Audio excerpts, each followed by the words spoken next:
오늘도 주일 예배에 나오셔서 함께 하나님을 예배하시는 성도 여러분들에게 이 시간 큰 은혜와 또 성령의 임재와 또 하늘의 신령한 복이 넘치시기를 예수님의 이름으로 축복합니다. 우리 좌우에 계신 분, 앞뒤에 계신 분, 우리 또 멀리 계신 분, 가까이 계신 분들께 함께 인사합니다. 함께 예배하게 돼서 너무 감사합니다. 예배에 큰 은혜 받으시고 하나님께 영광 돌리시기 바랍니다.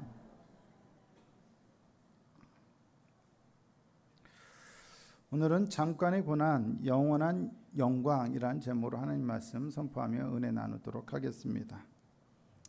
인간에게 고난과 고통의 문제는 언제나 풀리지 않는 신비이며 숙제입니다. 살면서 단 한순간의 고난이나 고통도 경험하지 않는 인간은 한 명도 없습니다. 왜 인간은 고난을 당해야 하는가? 고통은 왜 인간을 떠나지 않는가? 그는 복음 동서를 통해서 모든 인간의 공통적인 질문입니다. 그런데 이 공통적인 질문이 하나님을 믿는 사람들에게는, 믿음의 사람들에게는 사실 더 큰 어려움이자 더 큰 숙제입니다. 왜 그렇습니까? 우리가 하나님을 안 믿는 것도 아닌데, 하나님을 잘 믿는데 왜 우리 삶에 고난이 오는가? 하나님은 왜 당신을 믿는 우리에게 이러한 고통을 허용하시는가? 사실 그런 질문을 믿는 사람 치고 한 번이라도 안 던져본 사람은 아마 없을 겁니다. 한 번이라도 안 던져보신 분들은 엄지발가락을 드세요. 한 명도 없을 겁니다. 고통을 당할 때 왜 이런 일이 나에게? Why me? 하나님 왜 저입니까? 고통 때문에 이스라엘 백성들은 아주 이런 문제의식을 일찍부터 가지고 있었습니다. 하나님을 믿는 백성인데 그들은 고난의 백성이잖아요. 고난의 문제 때문에 너무 힘들어요. 그래서 아주 일찍부터 그런 고민이 있었기 때문에 그런 고민의 결과물 중 하나가 바로 구약 성경의 욥기입니다. 욥기는 고난에 관한 책입니다.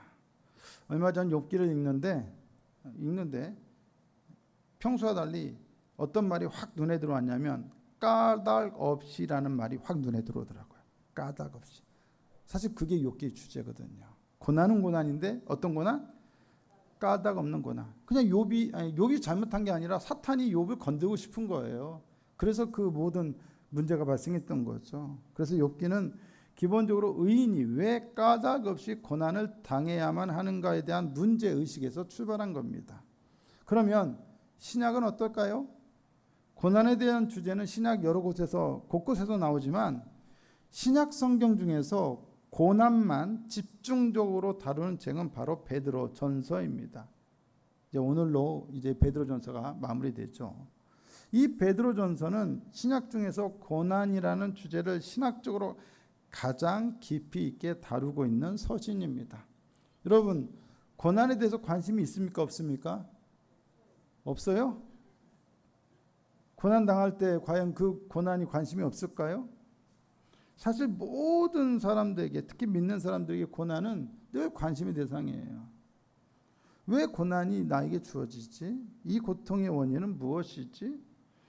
그런 고민을 우리만 한 게 아니라 그 옛날 로마 제국 시대에 박해받고 핍박받던 그리스도인들은 우리보다 더 많이 했죠.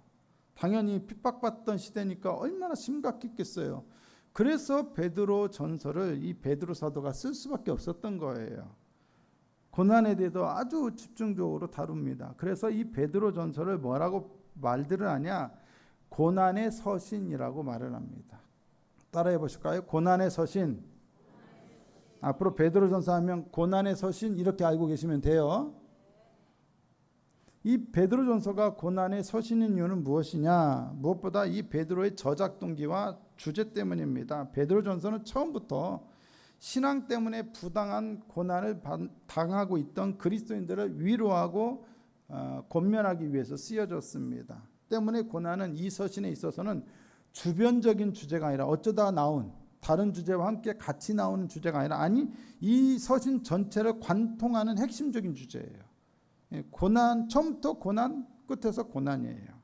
베드로전서는 성도들에게 고난 당하더라도 착하게 살아라, 잘 참아라 라는 식의 그런 도덕적인 권면을 주는 것이 아니라 예수 그리스도의 십자가와 연결하여 성도들이 당하는 고난에 대한 차원이 높은 신학적인 의미를 부여합니다. 그리고 고난 속에서도 성도들에게 소망이 있다는 사실을, 산 소망이 있다는 사실을 아주 실제적이면서도 영적으로 깊이 있게 풀어냅니다. 때문에 성경 전체에 고난이라는 주제는 보편적으로 흐르고 있지만 그 중에서도 베드로전서는 고난을 다루는 그 신학적인 깊이와 비중으로 인해서 고난의 신학에 있어 독보적인 위치를 차지한다 할 수 있습니다. 고난을 당할 때 뭘 읽어야 돼요? 구약은 욥기를 읽고 신약은 베드로전서. 근데 그것만 읽으면 안 되고 그걸 주된 텍스트로 읽을 때 다른 것도 읽으시면 된다는 거예요. 근데 가장 핵심적인 것은 구약은 욥기, 신약은 베드로전서. 기억하십시오. 고난 당하고 있으면 항상 그때 반드시 욥기를 펼쳐 읽으십시오. 반드시 베드로전서를 펼쳐 읽으십시오. 약속하는 겁니다. 우리 서로 이렇게 약속해요. 꼭 읽으세요. 나중에 와가지고 목사님 저 너무 힘들어요. 하나님 안 계신가 봐요. 그렇게 하시면 안 돼요. 오시기 전에 꼭 욥기를 읽고 베드로전서를 읽고 오세요. 초대교회 성도들은 로마 제국으로부터 사회적인 소외와 조롱, 정치적인 박해와 경제적 불이익을 당해야만 했습니다. 여러분, 네로 황제가 기독교를 박해한 사람으로 유명한데 이 네로 황제가 참 악독한 사람이에요. 이 기독교인들 십자가에 못 박는 건 아주 예사고 그 십자가에 못 박힌 기독교인들에게, 죽어가는 기독교인들에게 기름을 부어가지고 그 사람들을 산채로 불에 태웠어요. 그것도 밤에. 그러면 어떻게 돼요? 길거리가 환해져요. 그냥 십자가에 달린 그리스도인들을 횃불로 사용해요. 그리고 그 환해진 횃불 아래에서 뭐예요? 자기들은 정원 파티를 가져요. 파티를 열어요. 그 정도로 네로 황제는 아주 악독했어요. 이러한 기독교인들은 바로 이러한 적대적인 환경에서 신앙생활을 해야 했고 성도들에게 고난은 아주 일상이었던 거예요. 당시 로마 제국에서 성도들이 바로 이러한 고난을 당하고 있었기 때문에 베드로 사도는 이 서신의 마지막 부분에서 자신을 이렇게 표현하고 있어요. 베드로전서 5장 1절에 뭐라고 되어 있느냐? 베드로가 자신을 뭐라고 표현해요? 그리스도의 고난의 증인이라고 말합니다. 고난의 증인. 여러분 보세요. 사도의 사도, 보통 우리가 그리스도의 증인하면 무엇에 대한 증인이란 말을 많이 써요? 부활의 증인이다, 복음의 증인이다, 이런 말을 많이 하잖아요. 근데 베드로는 부활의 증인도 아니고 복음의 증인도 아니고 무엇의 증인? 그리스도의 고난의 증인이라는 말을 사용하고 있어요. 뭐 때문이겠어요? 성도들이 지금 뭘 많이 당하니까? 고난을 많이 당하니까. 그러니까 이게 뭐냐? 그리스도께서 당신들이 지금 고난을 많이 당하는데 생각해봐라. 우리 그리스도도 역시 고난을 당하지 않았느냐? 그러니까 성도들에게, 우리가 믿고 따르는 그리스도께서도 고난을 당했다면 성도들에게 있는 고난은 어쩌면 당연한 거고 불가피한 일이다.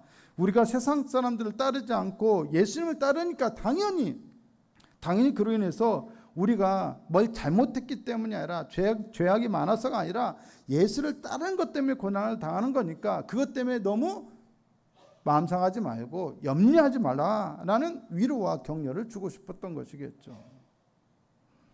또 베드로전서 5장 13절을 보시면 베드로가 이런 표현을 써요. 택하심을 함께 받은 바벨론에 있는 교회라는 표현을 씁니다. 여러분, 여기서 바벨론에 있는 교회는 어디를 가리킬까요? 로마에 있는 교회예요. 로마. 그러니까 로마를 뭘로 표현했어요? 바벨론. 근데 왜 여러분, 바벨론은 이미 멸망해서 없어졌잖아요. 그러니까 바벨론에 있는 교회라는 거는 사실상 말이 안 되는 거예요. 안 그렇습니까? 가령 저를 조선에 있는 조선교회 목사 표현이 가능합니까? 대한민국 한국교회 목사라고 하면 말이 맞죠. 여러분들이 조선교회 성도들입니까? 한국교회 성도들입니까? 네, 한국교회 성도들이잖아요. 근데 왜 굳이 로마에 있는 교회라고 안 하고 바벨론에 있는 교회라고 했을까요? 여러 가지 이유가 있겠지만 기본적으로 이거는 암호화한 거예요. 암호. 당신은 정치적 박해가 너무 극심하니까 로마에 있는 교회가 우리를 박해하네, 이런 표현이 만약에 편지가 누군가에게 걸려서 손에 입수가 된다면 그러면 정부가 그리스도인들 더 가만히 놔두겠어요? 더 심하게 핍박하죠. 옛날에 일제시대 때 서로 주고받는 문서 같은 거 할 때 어떻게 하겠어요? 암호화해서 2차 세계대전 때 독일과 영국, 미국이 막 통신을 해야 하잖아요. 그럼 서로 막 도청하고 막 이런 거 하잖아요. 그래서 못 알아듣게 뭔가 그 얘기를 들어도 못 알아먹게 하려고 항상 뭐 했어요? 모든 통신을 암호화했어요. 그것처럼 이 바벨론은 일종의 암호예요. 암호. 하지만 당시의 이야기를 듣는 사람은 다 알아요. 이게 어디 교회라는 것을 로마에 있는 교회라는 걸 다 알아요. 여러분, 하지만 이 암호화한 거 외에 또 역사적인 어떤 상징적인 이유가 있어요. 우리가 잘 알듯이 역사적으로 볼 때 이스라엘 백성들은 바벨론 제국에 의해서 나라를 잃고 포로로 끌려가서 엄청난 고난을 당했습니다. 근데 베드로는 그 성도들이 지금의 현재의 성도들이 고난당하는 것은 마치 과거 바벨론으로 끌려간 유대인들이 바벨론의 이질적인 환경과 이질적인 문화, 이질적인 종교 앞에서 고난을 당한 것과 똑같다고 보는 거예요. 성도들은 로마 제국의 이 이교적인 문화와 우상 숭배적인 종교에 동화되지 않은 나그네와 거류민이기 때문에 필연적으로 그들과 마찰을 겪을 수밖에 없고 그로 인해서 고난을 당할 수밖에 없다라는 사실을 표현하고 싶었던 것이겠죠. 베드로전서 5장은 이제 고난의 신학을 마무리하고 목회적으로 결론을 짓는 이 서신의 클라이막스, 절정입니다. 지금 교회 바깥에는 고난이라는 강력한 불시험이 있습니다. 그러면 성도들이 이 강력한 불시험을 견뎌내기 위해서는 어떻게 해야 할까요? 박해라는 이 불시험을 견뎌내기 위해서는 무엇보다 교회 공동체의 내적인 결속과 영적인 무장이 필수입니다. 두 가지가 필요합니다. 교회 공동체의 내적 결속과 영적 무장. 베드로전서 5장은 바로 이 두 가지 주제를 다루고 있습니다. 베드로 사도는 사도들 중에서도 최고의 권위를 가진 사도입니다. 예수님의 수제자였습니다. 예루살렘에서도 큰 사도라고 불리는 사람 중에 한 명이었습니다. 하지만 베드로 사도는 결코 영적인 권위를 주장하지 않고 자신을 그저 함께 장로된 자요 그리스도의 고난의 증인으로 소개합니다. 그러면서 장로들에게, 교회 장로들에게 이렇게 권면을 합니다. 베드로전서 5장 2절과 3절을 보면 끝부분만 보면 장로들에게 자신들이 맡은 자들에게 주장하는 자세를 하지 말고 약물의 본이 되라 말합니다. 그러니까 베드로 사도가 강조하는 리더십은 지배나 굴림이 아니라 약물의 본이 되는 겁니다. 그러면 여러분, 약물의 본이 된다는 것은 도대체 어떤 본이 되라는 것일까요? 인격적으로? 물론 그런 것도 필요하겠죠. 베드로전서 5장 4절에서 이 베드로 사도는 예수님을 가리켜서 목자장이라고 표현을 해요. 그러니까 모든 교회를 이끌어가는 목자들의 장이라는 거예요. 예수님께서. 그런데 그 목자장이신 예수님을 따르는 베드로 사도가 자신을 뭐라고 표현했다고요? 그리스도의 고난의 증인이라고 표현했어요. 그렇습니다. 목자장은 바로 누구냐? 십자가에서 고난당하신 분이에요. 그렇다면 그분이 모든 약물이와 그리고 그들을 치는 모든 목자들의 장이 되실 수 있는 그 권위의 원천이란 다름 아닌 뭡니까? 약물이를 위해 받은 고난으로부터 나온다는 거야. 그 약물의 본인은 본이 된다는 것은 무엇에 대한 본이에요? 고난의 본이에요. 고난의 본. 이처럼 약물이를 쳐야 할 장로들이 보여야 할 본이란 목자장을 따라 약물을 위해서 고난을 받으라는 거예요. 고난을 받아라. 그리스도의 고난에 얼마나 참여하느냐에 따라 이 장로들의 영적인 권위의 정도가 정해질 수 있다는 거예요. 권위는 단지 목소리를 크게 낸다고 오는 게 아니라, 따라오는 것이 아니라 기꺼이 그리스도의 고난에 참여함으로써 자신의 약물을 위해서 고난에 참여하는 사람, 고난을 받는 삶, 바로 그러한 삶으로부터 온다는 것입니다. 약물을 위해 고난당하고자 하는 사람이라면 처음부터 약물이를 칠 때 억지로 할 리도 없고 더러운 이득을 취할 리도 없고 주장하는 자세를 취할 리도 없습니다. 교회 리더십은 얼마나 목소리를 크게 내느냐로 결정되는 것이 아니라 주님과 교회와 성도들 위해 얼마나 희생하고 고난을 당하느냐로 결정이 됩니다. 마찬가지로 교회의 영적권이 역시 성경 지식이 많거나 뛰어난 은사를 가지고 있거나 그런 것으로 결정되는 것이 아니라 얼마나 고난을 받았느냐로 결정됩니다. 얼마나 그리스도의 고난을 위한 참된 증인의 삶을 살았느냐, 성도와 교회를 위해 얼마나 고난을 당했느냐. 교회의 권위와 리더십은 바로 이러한 희생과 고난을 통해서만 얻어집니다. 교회 안에 이러한 장로들이 있다면 이것이 진정한 교회의 리더십이고 이것이 진정한 영적 권위라면 아무리 세상의 박해와 핍박이 거세다 할지라도 그 교회는 당연히 내부적으로 더 단단히 결속될 수밖에 없습니다. 저의 신학교 동기 목사님이 있습니다. 저보다는 5살이 많은 형인데 담임 목회를 갔는데 교회가 전통적으로 그런 역사를 가지고 있어요.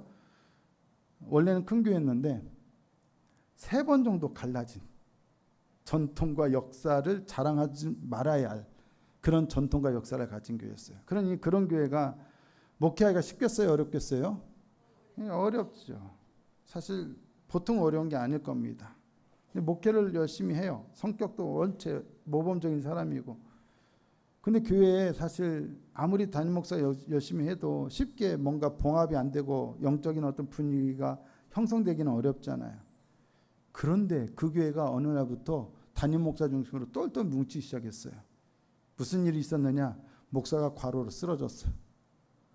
쓰러졌더니 온 성도들이 아이고 우리 목사님 하면서 목사님 중심으로 장로들부터 해가 똘똘 뭉치는 거예요. 열심히 했겠죠. 그래서 쓰러졌더니 그런 한번 목사의 고난을 통해서 교회가 어떻게 되냐? 다시 어느 정도 분위기가 회복되는 것을 보았어요. 제가 그걸 보면서 저희 문제가 무엇인 줄 알았어요. 저희 문제는 뭘까요? 쓰러지기에는 너무 건강해요. 쓰러지기에는 체력이 너무 좋아요. 여러분, 어떤 목회자고 고생하지 않는 사람은 없습니다. 어떤 교회 직분자고 고생하지 않는 사람은 없습니다. 쓰러져야만 고난당하고 안 쓰러졌으니까 고난당하지 않는 건 아닙니다. 중요한 것은 그래도 누군가가 고난당하는 만큼 희생할 때 그 교회는 어떻게 돼요? 그 리더를 통해서 중심으로 뭉치게 되어 있어요. 아무리 외부적인 환란이 심해도. 교회의 문제와 갈등과 다툼이 일어나는 주된 이유 중에 하나는 바로 성도들의, 목사를 포함해서 성도들의 주장하는 자세 때문입니다. 목회자든 성도들이든 목소리를 높여서 주장하는 자세를 보이고자 한다면 자기 말을 안 들어주면 절대적으로 안 된다는 식으로 주장하기만 하면 어떻게 돼요? 주장과 주장이 충돌하고 부딪히면서 수많은 다툼과 갈등과 아픔과 문제가 발생합니다. 기억하십시오. 정말로 교회를 위하고자 한다면, 정말로 성도들을 위하고자 한다면 목소리를 높여 주장하려는 자세만 보이지 말고 먼저 뭐가 돼야 돼요? 약물이의 본이 돼야 돼요. 어떤 본이요? 고난당하는 본이 되어야 한다는 거예요. 희생하는 본이 되어야 한다는 거예요. 기꺼이 희생하고 고난당하는 본을 보이면 그렇게 그리스도의 고난에 참여하는 자로서 그분의 고난의 증인이 되는 삶을 살면 굳이 말하지 않아도, 목소리를 높이지 않아도 성도들은 그 사람을 따라하게 되어 있어요. 그 사람의 생각과 말을 따라하게 되어 있어요. 자연스럽게 영적인 권위와 리더십을 얻게 되는 것이죠. 교회는 언제나 이러한 권위와 리더십을 통해 내부적으로 결속해야 합니다. 그럴 때 교회 공동체는 어떠한 외적인 박해나 고난에도 불구하고 안전할 수가 있는 것입니다. 19세기 후반에 하와이에서 있었던 일인데, 하와이 정부는 그곳에도 이제 나병 환자가 많았던가 봐요. 그래서 이 나병이 그래도 전염성이 있어요, 없어요? 없진 않습니다. 전염성이 있습니다. 한센병 전염성이 있습니다. 이 전염성이 강한 한센병의 확산을 막기 위해서 나병 환자들을 강제로 격리시켰다고 합니다. 근데 이들을 격리시킨 곳이 아주 최악의 조건이에요. 막 인간의 존엄성이 철저히 짓밟힌 생지옥이자 그 누구도 들어가려 하고 싶지 않은 곳이, 그런 살아있는 지옥이었답니다. 먹을 식수조차 제대로 공급이 안 되고 환자들은 살 데가 없어서 나뭇가지로 만든 허름한 움막에서 짐승처럼 살았다고 합니다. 그곳에는 법도 없고 질서도 없고 내일에 대한 소망도 없었습니다. 철저한 어둠의 땅이었습니다. 그런데 그곳에 벨기에 출신의 다이안 신부라는 사람이 들어가게 됩니다. 다이안 신부. 그는 그저 멀찍이 서서 약물에 위에 군림하면서 나병 환자들에게 교리나 신학이나 가르치려 하지 않았습니다. 직접 환자들의 삶에 뛰어들어가 그들의 삶의 밑바닥에 뛰어들어가 그들의 몸에서 나오는 고름을 닦아주고 그들의 상처에 붕대를 감아주고 아무도 만지기를 원치 않던 그 망가진 몸을 얼마든지 기꺼이 껴안았습니다. 그는 그들을 위해 성당과 병원을 짓고 합창단도 만들었습니다. 열심히 사역했습니다. 그러던 중 1876년 무렵 어느 날 이 다이안 신부는 물을 끓이다가 실수로 그 끓는 물을 발에 쏟는 사고를 당하게 됩니다. 여러분, 끓는 물이 발에 쏟아지면 어떻게 되겠어요? 엄청 아파요. 엄청 고통스러워야 돼요. 비명을 질러야 돼요. 으악 하고 비명을 질러야 돼요. 그런데 그 뜨거운 물이 쏟아졌는데 다이안 신부는 아무런 통증을 느끼지 못하는 거예요. 그의 신경이 마비된 거죠. 그리고 신경마비는 한센병의 가장 확실한 징후입니다. 무슨 얘기예요? 한센병 환자들 사이에서 사역하다가 결국 다이안 신부가 한센병에 감염된 겁니다. 전염된 겁니다. 이 상황에서 아무리 신부라지만 그들을 위해 사역하러 왔다지만 그가 과연 담담하기만 했을까요? 그도 몹시 두려웠습니다. 하지만 그는 그 현실을 담담히 받아들입니다. 자신이 한센병에 걸렸다는 사실을 알게 되고 나서 첫 주일 미사를 집전하면서 그는 평소라면 설교를 시작할 때 나의 형제 자매 여러분이라는 말로 시작합니다. 나의 형제 자매 여러분. 그런데 그날은 나의 형제 자매 여러분이라는 말 대신에 자신의 회중을 바라보며 이렇게 설교를 시작했다고 합니다. 뭐라고 했느냐? 우리 문둥병자들은. 사실 그는 문둥병자 환자가 아니었죠. 우리 문둥병자들은. 그의 말을 들은 모든 성당 안에 있던 회중들은 순간 충격에 휩싸이고 또 한편으로는 감격에 휩싸이게 됩니다. 다미안 신부는 환자들을 불쌍한 타인으로 여겨 안전한 곳에서 그들을 동정한 것이 아니라 고난의 가장 깊은 밑바닥으로 내려가 그들과 자신을 완전히 영적으로 육체적으로 동일시했고 그러다 결국 그들과 똑같은 병까지 얻게 되었습니다. 여러분, 이 다미안 신부의 이 회중들이 그렇게까지 그들을 사랑으로 섬기고 그들 위해 고난당한 그 신부를 얼마나 존경하고 얼마나 사랑했을까요? 그의 영적인 권위와 리더십을 얼마나 존중하고 기쁨으로 따랐을까요? 안 봐도 뭐예요? 척이고 안 봐도 삼천리인 거죠. 진정한 영적 권위와 리더십은 무엇으로부터 온다? 고난으로부터 온다는 거예요. 목사를 포함해서 교회 모든 리더들은 양떼들에게 교리적인 차가운 위로를 던지는 데서 그쳐서는 안 됩니다. 성도들이 겪는 질병, 경제적인 파탄, 가정의 붕괴라는 삶의 고통 한복판으로 들어가서 그들과 함께 아파하고 그들과 함께 눈물을 흘리며 그리스도의 고난에 기꺼이 참여하는 사람들이 되어야 합니다. 그럴 때 교회는 세상의 어떤 위협 앞에서도 내부적으로 더 결속하고 그리스도의 복음과 영광을 세상에 드러내는 공동체가 될 수 있습니다. 성도 여러분, 기억하십시오. 지금 나의 목소리와 나의 주장을 다른 성도들이 듣고 있지 않다면, 나는 분명히 목소리를 높였는데, 나는 분명히 얘기했는데 왜 사람들이 말을 안 듣지, 그런 생각이 든다면 그것은 여러분의 주장이 잘못되었거나 아니면 성도들이 여러분들의 말을 무시해서가 아니라 아직 그렇게 말하는 나 자신이 그리스도의 고난에 온전히 참여하고 있지 않기 때문임을 기억하십시오. 내가 말하는 것 이상으로 그리스도의 고난을 위하여 내가 헌신했다면, 성도들을 위하여 교회를 세우는 일에 헌신하고 고난을 당했다면 다른 성도들은 말하지 않아도 봅니다. 그리고 듣습니다. 그의 생각을 이해합니다. 그가 작은 목소리로 얘기한다 할지라도 다 듣습니다. 근데 큰 목소리로 얘기했는데도 안 듣는다? 안 듣는다? 무엇 때문이라고요? 바울의 표현대로 하자면 그리스도의 남은 고난을 자기 육체에 전혀 채우지 않았기 때문입니다.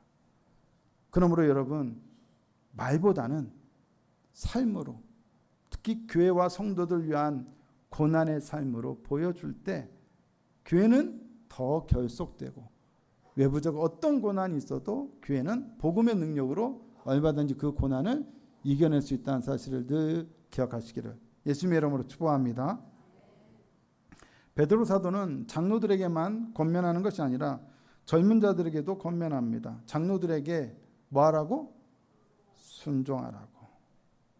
요즘 순종이 참 중요한데 교회에서 사라지는 덕목 중에 하나가 순종이에요. 순종하라고 하면 다 권위주의적으로 생각하나 봐요. 근데 성경은 분명하게 순종하라고 했잖아요. 제가 예전에 청년부 담당할 때 꼭 연말만 되면 회장을 세워야 하는데 애들이 다 회장을 부담스러워해. 겁이 나요. 자신이 없어요. 후보자들이 몇 명 있는데 꼭 와가지고 목사님 저 청년부 회장 못해요. 저는 자격이 없어요. 저는 자신이 없어요. 그럼 제가 그때마다 그 청년한테 당부합니다. 너 자격 없어도 돼. 너 능력 없어도 돼. 딱 내 말만 들어. 딱 3가지만 들으면 돼. 들을 자신 있어? 예. 그러면 제가 뭐라 했는지 아세요? 딱 3가지야. 기억해. 첫째도 순종, 둘째도 순종, 셋째도 순종이야. 그러면 돼. 그럼 돌려보내요. 그리고 열심히 나중에 회장 당선되면 열심히 합니다. 순종하면서. 여러분, 순종해야 돼요. 순종하라고 권면해요. 그리고 겸손으로 허리를 동이라고 권면해요. 베드로전서 5장 5절에 보면 장로들에게 순종하고 다 서로 겸손으로 허리를 동이라 이렇게 권면하고 있죠. 여기서 허리를 동이라는 표현이 중요해요.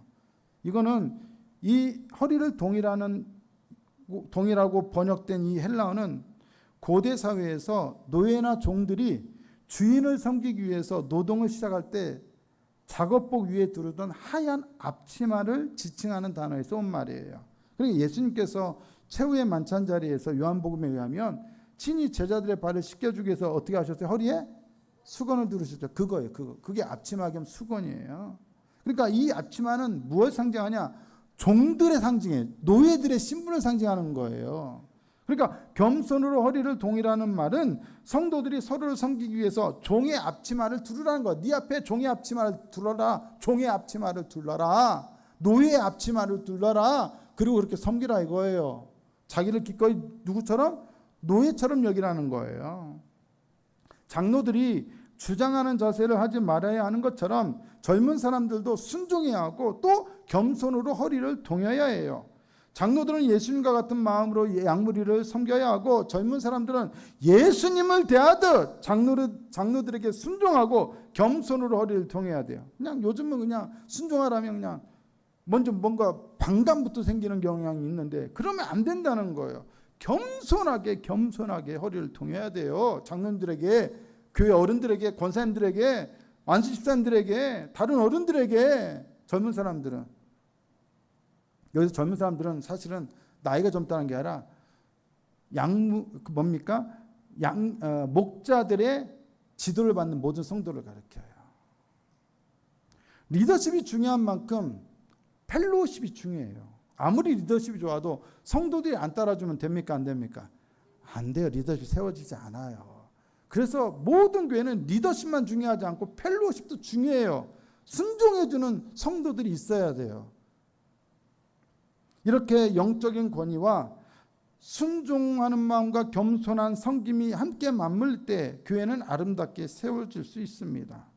그러한 아름다운 맞물림이 있을 때에만 교회와 성도들은 세상의 어떤 위협 앞에서도 내부적으로 결속되고 위기와 위협에도 불구하고 하나님의 영광을 나타내는 공동체가 될 수 있습니다.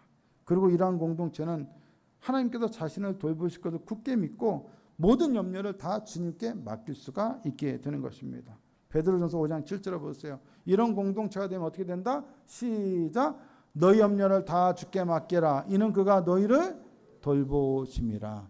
아니 장로들은 앞에서 막 고난을 당하고 희생하고 있고 성도들은 다 순종하고 있다면 야 이런 교회를 통해서 하나님께서 어떤 역사를 이루실 것이라는 믿음이 생겨요 안 생겨요? 생기죠. 다 맡기는 거야. 아무리 힘들어도 다 염려를 주님께 맡겨요. 왜? 하나님께서 다 이와 같은 상황에서 다 우리를 돌보실 거라 믿어지니까. 믿는 겁니까? 믿어지는 겁니까? 믿어지는 거예요. 자, 외부적 환란이 왔을 때, 박해나 고난이 왔을 때 첫 번째는 교회의 내적 결속이 중요하다고 했어요. 그러기 위해서는 리더십과 펠로십이 다 중요하다고 했어요. 하지만 공동체의 내부 결속도 중요하지만 그것만으로는 교회 외부의 위험과 고난에 온전히 대처할 수가 없습니다. 공동체는 그 다음으로 반드시 영적으로 철저하게 무장해야 합니다. 영적인 무장이 되어 있어야 합니다. 베드로전서 5장 8절과 9절 다 함께 읽어볼까요? 시작. 근신하라 깨어라 너희 대적 마귀가 우는 사자같이 도로 삼키며 다니며 삼킬 자를 찾나니 너희는 믿음을 굳건하게 하여 그를 대적하라. 여러분 만약에 가만히 있는데 누군가 와가지고 갑자기 나를 엄청나게 세게 한 대 딱 치면 갑자기 한 대 얻어맞으면 그 사람이 정신을 차릴 수 있습니까 없습니까? 불시 한 대 얻어맞으면 누구도 정신을 못 차려요. 마찬가지로 갑작스럽게 로마 제국의 환란과 로마 제국의 박해가 닥치면 그런 고난을 당하는 성도들은 정신을 차리지를 못하게 되는 거예요. 그들의 영적인 정신과 판단력이 완전히 그 순간 무력화되는 거예요. 때문에 성도들 향해 베드로 사도는 근신하라고 요구합니다. 마음을 잃지 말고 정돈해서 정신 상태를 바짝 유지하라는 거예요. 또 깨어있으라고 그래요. 영적으로 막 흔들리고 정신을 잃어버리면 마치 잠자는 것 같잖아요. 깨어있으라는 거예요. 왜 성도들이 근신하고 깨어있어야 하느냐? 그 이유는 바로 우리의 대적 마귀 때문입니다. 마귀. 여기 대적으로 번역된 헬라어는 법적인 용어예요, 사실은. 그러니까 소송을 걸면 누군가 나를 고발하면 나의 맞은편에서 이 법정에서 소송 문제로 대결하는 사람, 일종의 검사 역할을 하는 사람 아니면 재판에서 맞은편에 서 있는 소송 당사자예요. 그게 내 대적이에요. 여러분 사탄이란 말 잘 알죠? 사탄이란 말은 고소하는 자, 참소하는 자란 뜻이에요. 마귀의 근본적인 역할은 하나님 앞에서 우리의 작은 틈이라도 들춰내가지고 우리를 고발하는 거예요. 그래서 구약 욥기를 보면 사탄이 욥을 하나님께 고소하는 장면을 볼 수 있고 계시록 12장 10절에서는 마귀를 가리켜서 우리 형제들을 참소하는 자라는 말을 볼 수가 있는 겁니다. 그런데 이것은 왜 이런 표현을 굳이 썼느냐? 여러분 당시 초대교회 성도들이 로마 제국으로부터 반사회적인 집단이며 불온 세력이라는 모함을 당해서 부당하게 법적으로 고발당하던 상황들이 많았어요. 근데 베드로는 너희들을 고발하는 사람들이 진짜 적이 아니라 그 배후에서 우리 성도들을 고발하는 그 마귀가 우리의 진짜 적이라는 사실을 말해주고 싶었던 것이죠. 여러분 우리의 진짜 적은 사람이 아니라 마귀인 것을 믿으셔야 합니다. 영적으로 마귀가 우리의 대적이라면 어떻게 해야 돼요? 영적으로 어떻게 해야 돼요? 무장해야죠. 무장해야죠. 말씀과 기도와 성령을 의지하며 무장하시기를 축복합니다. 항상 마귀는 도사리고 있어요. 가만히 있지 않아요. 마귀가 이거 크리스찬들 뭐 하고 있는지 저것들 뭐 하는지 한번 멀리서 멀찍이 팔짱 끼고 지켜보고 있지 않아요. 마귀는 늘 움직여요. 늘 활동해. 우리를 어떻게든 넘어뜨리기 위해서. 어떻게 활동한다고 그래요? 두루 찾아다닌다고 하잖아요. 뭐처럼요? 우는 사자처럼. 여러분 우는 사자처럼 마귀가 상실자를 두루 찾아다니고 있어요. 내가 될 수도 있어요. 우리가 될 수도 있어요. 우리 교회가 될 수도 있어요. 어떻게 해야 돼요? 준비하고 있어야죠. 대적할 준비를 해야죠. 영적으로 무장해야죠. 졸고 있으면 대적 못합니다. 기도 안 하면 대적 못합니다. 말씀으로 준비되지 않으면 무장 못합니다. 여러분 사자가요 운다는 건 포효한다는 얘기예요. 여러분 사자 직접 보면 얼마나 무서울까요? 사자는 우리 앞에 있는 만약 사자가 있다면 그거는 강아지도 아니고 고양이도 아니에요. 진짜 맹수예요. 어마어마하게 무서워요. 근데 이 사자들이 왜 포효를 하냐면 자기 앞에 있는 먹잇감한테 왜 포효를 하냐면 그 포효에 이 먹잇감들, 토끼 같은 애들은 완전히 굳어버려요. 신경이 완전히 마비돼요. 너무 두려워서.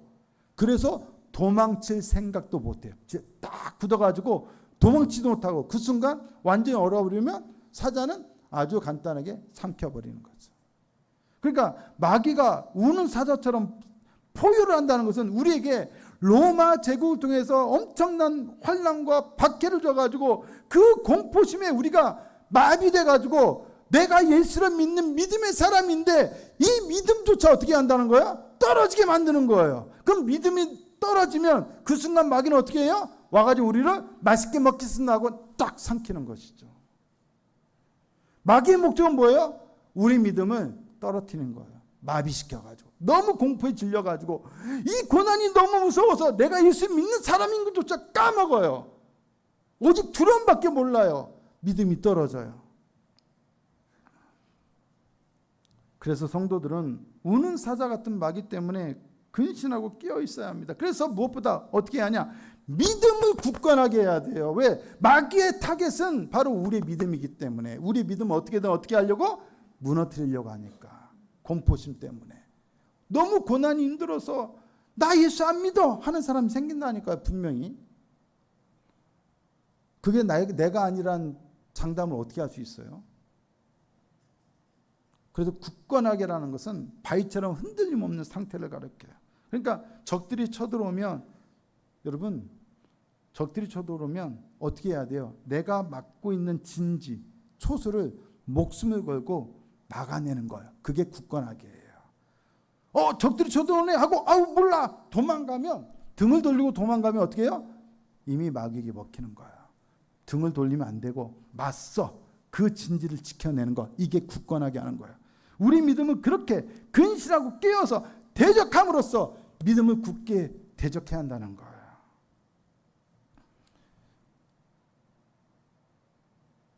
마귀는 언제나 우리 믿음을 무너뜨리고 싶어 합니다. 따라서 마귀에 대한 우리의 대적은 다른 것이 아니라 아무리 가혹한 고난이 닥치더라도 예수 그리스도에 대한 우리의 믿음을 끝까지 놓지 않고 포기하지 않고 붙잡는 거예요. 우리가 이 믿음을 끝까지 견고하게 되면 아무리 가혹한 고난을 가하고 박해를 내도 마귀의 공격은 결코 성공할 수 없어요. 우리의 믿음이 무너지지 않는 한 아무리 고난이 심해도 그것은 성공이 아니에요. 실패예요.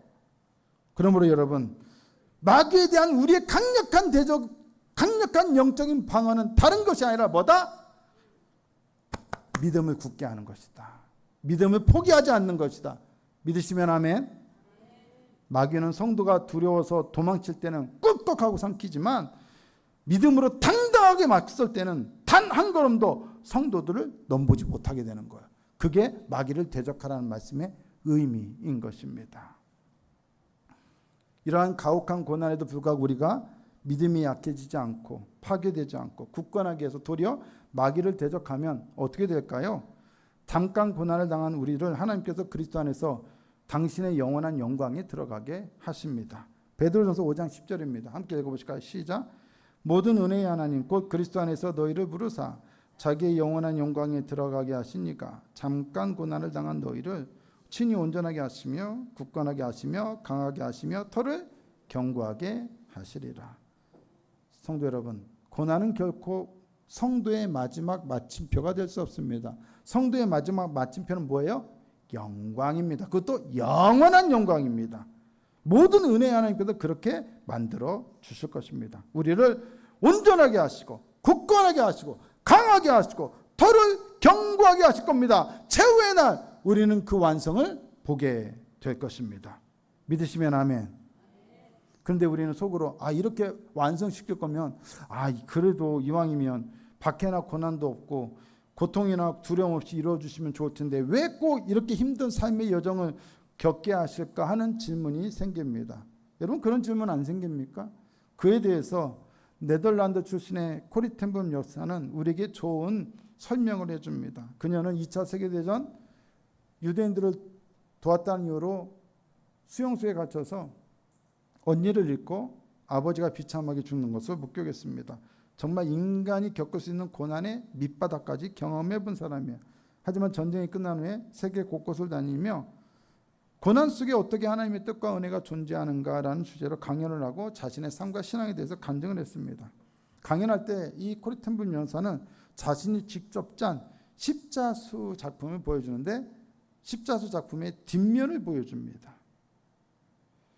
우리가 이 땅에서 뼈아픈 고난을 겪을 때 우리 인생을 바라보는 관점은 마치 십자수의 뒷면을 보는 것과 같다는 거예요. 십자수 뒷면은 어떻습니까? 엉성하게 엉킨 실타래들, 맥락 없이 튀어나와 끊어진 어두운 색깔의 실들, 아무런 질서 없이 흉측하게 매듭되어진 혼란만 가득합니다. 십자수 뒷면만을 놓고 보면 도무지 그게 무슨 그림인지 알 수 없는 기괴한 모습입니다. 그런데 여러분, 위대한 집조공이신 하나님은 우리 인생이라는 캔버스 위에 천을 짜 내려가시는데 어떤 색깔의 실을 사용할지는 그분의 고유한 권한입니다. 하나님은 천을 짜 내려가면서 종종 그분은 고난이라는 아주 어둡고 슬픈 색깔의 실을 고르기도 하십니다. 그때마다 우리는 절망에 묻습니다. 하나님 왜 하필 이토록 어두운 색깔입니까? 왜 이토록 가혹한 고난을 우리에게 허락하십니까? 그렇게 묻는 회중을 향해 코리 텐블 여사는 이제는 십자가를 뒤집어 앞면을 보여줍니다. 그러면 방금 전까지 무의미해 보였던 어두운 실과 밝은 실이 완벽하게 정교하게 교차하며 만들어낸 찬란하고 아름다운 모양의 예술 작품이 딱 하니 사람들에게 보여지게 되는 것입니다. 그녀는 십자수의 앞면을 보여주며 이렇게 말합니다. 마침내 인생이 배틀이 멈추고 북이 날아다니기를 그칠 때, 즉 우리가 하나님의 부르심을 받아 영원한 영광에 들어갈 때 하나님은 그 캔버스를 펼쳐 왜 그런 아픈 고난이 필요했는지 그 영광스러운 이유를 밝혀주실 것입니다. 위대한 직조공의 솜씨 안에서 내가 결코 원치 않았던 그 어두운 고난의 실들은 금실과 은실의 기쁨과 형통만큼이나 그분이 계획하신 위대한 패턴을 완성하는데 반드시 필요한 것이었습니다. 하나님은 모든 선택을 그분께 맡기는 자에게 가장 좋은 것을 주십니다. 바로 이것이 베드로전서 5장 10절에서 말하는 잠깐 고난을 당한 너희를 친히 온전하게 하시며 굳건하게 하시며 강하게 하시며 터를 견고하게 하시리라는 약속의 말씀에 대한 의미입니다. 하나님의 관점이 이 십자가수의 앞면이 마침내 공개되는 종말론적 영광의 날에 우리에게 이루어질 일들인 것입니다.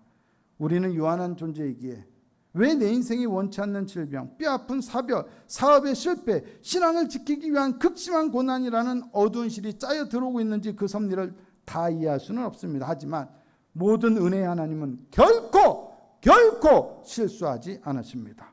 그분은 가장 위대한 직조공이시며 마귀가 가져다준 어두운 실조차도 친히 사용하셔서 찢어진 우리의 삶을 꿰매시고 흔들리지 않는 터 위에 영광스러운 영상으로 우리를 완성하실 것입니다.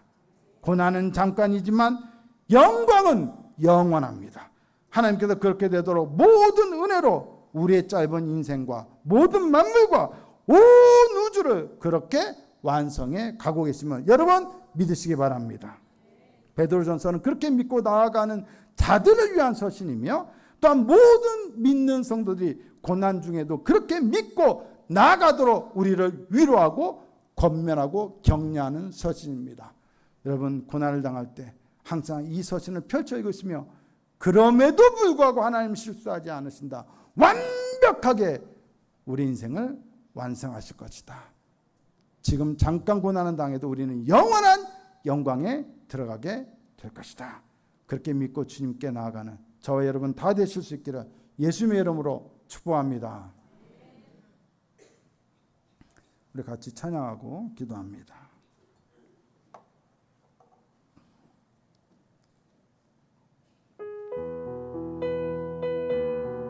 가사를 생각하고 또 주신 말씀 기억하면서 우리의 고백을 이곳에 담아서 가사에 담아서 올려드립니다. 주 선한 능력으로 안으시네 그의 크신 팔로 날 붙드시네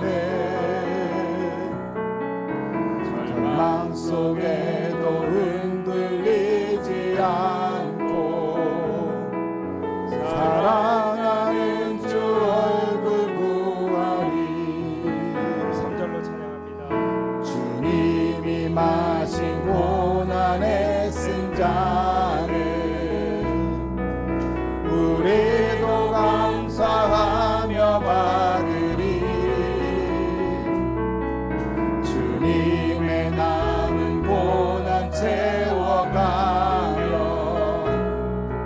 예수와 복음 위에 살리라. 선한 능력으로 일어서리 주만을 제어해 믿음으로 우리 고된 안에 주 오신 그날